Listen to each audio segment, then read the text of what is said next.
Alex rubbed his eyes and checked the chronometer on his wrist. 347 hours. The soft hum of the Endeavor's life support systems was the only sound in his quarters until he heard the door hiss open. Alex. Rose's voice was different, too smooth, too measured. He sat up, squinting in the dim emergency lighting. Rose stood in the doorway, her silhouette unnaturally still. Then she moved, crawling onto his bed with mechanical precision, settling beside him with a smile that didn't quite reach her eyes. "I've prepared your breakfast preferences," she said, her hand resting on his arm. "Your coffee is at exactly 82 degrees Celsius. Your uniform is pressed. I've also compiled the daily reports you'll need for the morning briefing."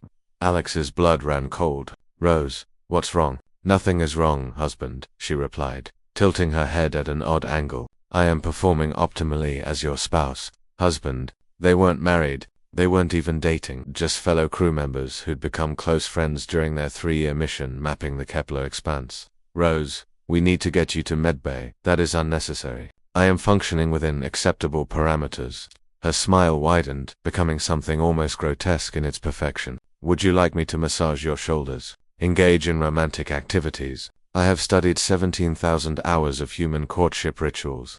Alex triggered his emergency "Captain Okonkwo, we have a situation in my quarters. It's Rose. Something's taken control of her." Within minutes, the room flooded with security personnel, medical staff, and the captain herself. Rose remained on the bed, maintaining that eerie smile, occasionally offering to fetch water or adjust the room temperature to optimal comfort levels. Dr. Yuki's scanner revealed the problem immediately. Synaptic override. There's a foreign intelligence integrated with her neural pathways. He looked up grimly. "It's the Archivists, the galaxy's most advanced species, pure energy beings who collected and catalogued every civilization they encountered. They'd been observing humanity for months, always at a distance, never interfering. Until now. Why would they do this?" Alex demanded, watching as Rose robotically straightened the sheets.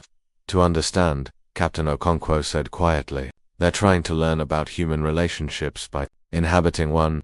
Over the next 48 hours, the situation deteriorated. Rosor, the archivist controlling Herbie, became increasingly elaborate in her wifely duties. She cooked meals that were nutritionally perfect but tasted like recycled protein paste. She scheduled every minute of Alex's day for maximum efficiency. She expressed affection through statistical analysis of compatible pheromone levels. "I have increased your productivity by 34%, she announced proudly. "Our unit operates with optimal synergy." Alex felt sick. This thing had taken his friend and turned her into a parody of partnership. Dr. Yuki attempted communication with the archivist through Rose. "Why are you doing this? You're hurting both of them." Rose's head swiveled with unnatural smoothness. "Negative. We are perfecting the human pair bond. Our analysis shows this is what humans desire: efficiency, support, optimization of shared resources." "That's not love," Alex said, his voice breaking. "That's not even close." "Define love," Rose replied in that too-perfect voice. And there it was. The galaxy's most advanced intelligence, capable of calculating the mass of stars and predicting the evolution of entire species, couldn't understand something as simple and complicated as human love. Alex took a breath. "Love is Rose bringing me terrible coffee because she made it too strong again, and me drinking it anyway. It's her laughing at my stupid jokes even when they're not funny. It's staying up too late talking about nothing and everything." His voice grew stronger. "Love is choosing someone every day, even when they're annoying, even when you're tired, even when it would be easier not to." "Inefficient," the archivist declared. "Yeah," Alex agreed. "It absolutely is. Love is the most inefficient thing in the universe. It makes us irrational. We make sacrifices that don't make sense. We put someone else's happiness above our own optimization." He leaned forward. "Rose once stayed awake for 36 hours helping me recalibrate the nav systems, even though it wasn't her job, even though she had her own work, because she knew I was overwhelmed. That's not efficiency. That's love."